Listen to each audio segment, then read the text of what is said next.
I am so proud to have these folks and I mean this, friends of mine. I've done things for them, been in the building a bunch of times. Any building that I can walk into and meet Neil Armstrong and Buzz Aldrin and Bill Anders and Alan Bean on this amazing day back in 2008 on the 40th anniversary of the Apollo 7 mission, when Walt Cunningham, who lives down in Houston, as many ex-astronauts do, got with me and I got to MC this thing. I never forgot it. And I've had a number of political things have happened at the Frontiers of Flight Museum because it's just a great place to hold an event. And they are friends of mine. And I'm enormously pleased to tell you about something that is going on. I'm going to let their museum director tell you about it in particular. And in fact, let's do this real quick. Museum director Bruce Bleakley is here. Hey, Bruce, welcome. How are you? Hello. Good morning, Mark. It is very nice to have you. And there is a planetarium coming, and it is the SPace Odyssey Capsule, SPOC, or SPOC, as we might call it. First, tell me about that, and then we'll also talk about a guest we have tomorrow who's going to be involved with this and who I'm enormously pleased to have. But first, tell me about SPOC. What's that? Well, of course. Well, it's more than an exhibit. It is a phenomenal educational resource. It's an inflatable planetarium, about a 20-foot diameter. It has a capacity of about 40 adults or 60 kids, with a seriously state-of-the-art digital projection system that has phenomenal capability. We can project the night sky anytime you want. We can go thousands of years back into history, thousands of years into the future. If you want to see the night sky on September the 6th in the year 2503, we can do that.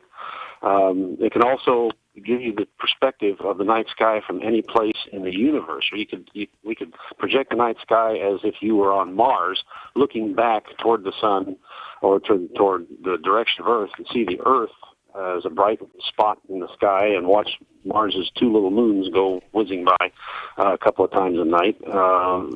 So it's a phenomenally viable educational resource. It's very interactive. You can respond to questions from the students just by hitting a few keystrokes and changing the perspective. So we're very excited about it, and we'll be cutting the ribbon on that inflatable planetarium on the evening of October 24th. Now, this is an event. This is an event that people can attend. I want you to tell me how in just a minute, but the people who are going to be there include my friend Walt Cunningham, who is a part of the very first three-man Apollo crew with Wally Schirra, Don Isley. Walt Cunningham took the first Apollo capsule into space in October of 1968.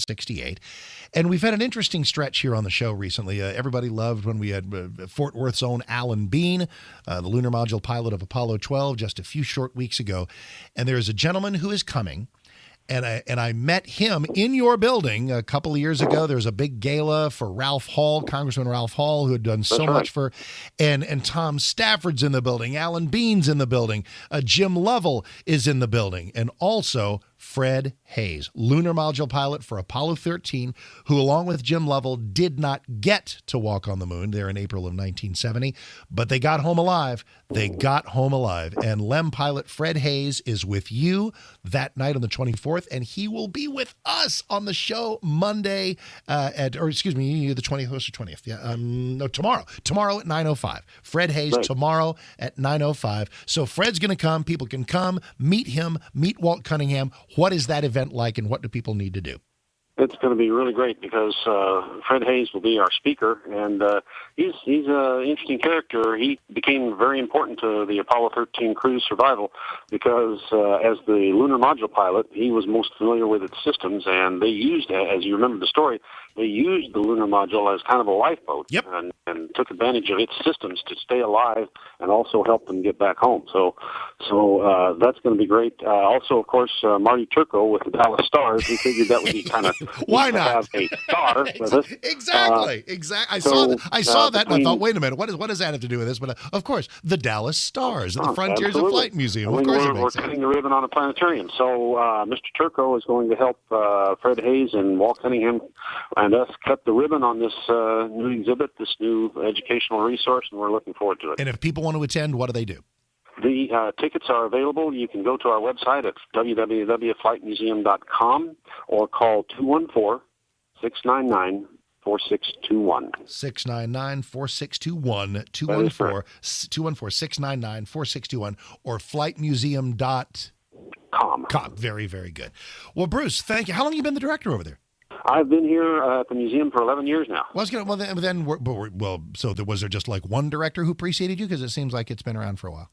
Well, it's been around since 1988, and we opened in 1990 in a small room in the terminal building at Love Field. But gotcha. in June 2004, we moved into this great 100,000 square foot. There you go, and that's the only one that I'm familiar with. And was that when they came and found you?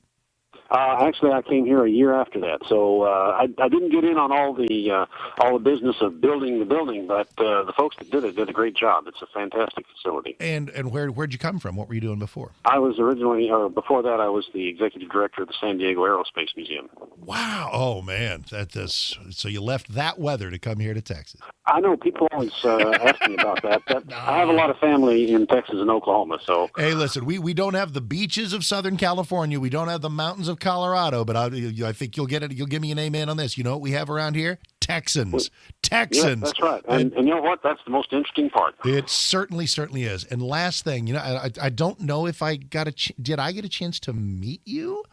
Yes, in October. In a while. In fact, it was at the event you were talking about earlier, the 40th anniversary of Apollo 7, when Neil Armstrong, Buzz Aldrin, and all the other folks were here. We chatted very briefly, and so and we're looking forward. By the way, this is going to sort of kick off our planning for the Apollo 7 50th anniversary, which is coming up in 2 years. That it is. And all of these guys, and I mean, we feel a certain way about the greatest generation who fought World War II. And there aren't many of them left because by definition, they're in their 90s. Right. There are 12 men who walked on the moon, and not all of them are still around.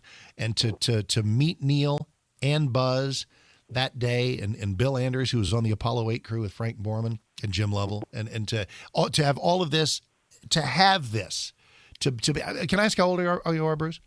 Oh, yeah, I'm 70. Good. Wow. Get out. Whatever you're doing, I should all be doing it.